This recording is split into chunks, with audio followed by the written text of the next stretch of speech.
devorni rasvo qildingiz-ku. Nima qilyapsiz devorga suv sepmagan? Agar kimga sifatli travertin mahsuloti yoki xizmati kerak bo'lsa, bemalol murojaat qilaverasizlar. Kvadrati 100 mingdan 120 ming so'mgacha, albatta hamma narsasi ichida. Ya'ni qo'rg'onlik ustalarimiz sizlar uchun xizmatda. Vodiy bo'ylab, O'zbekiston bo'ylab nima joyga yetkazib beramiz. Sizlarning xizmatlaringizda faqat travertin jagalarmizda. Ma'qul kelsa, pastki nomerga murojaat qilib, bemalol murojaat qilaversa, bitta ko'rib baho beraverasizlar. Ma'qul kelsa, tirs-tirsdan like bosib, komment yozib, tashlaga, shunaqa uyni remont qilmoqchi bo'lganlarga jo'natib qo'yasizlar. Albatta ko'p joyda ko'p ustalarimiz bir sloydan qiladi. Bu yerda X sloyda hammasi X sloydan bo'lgan.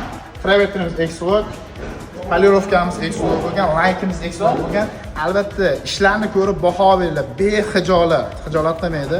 Bemalol pastki nomerlarga murojaat qilishingiz mumkin. Sizlar uchun Ma'rifjon akamiz xizmatda bemalol. Ko'ringlar, ishlarni baho beringlar. To'g'risi havas qildim. O'zimning uyimni polni travertin qo'llaman shekilli bu turishda sizlarga tavsiya qilaman.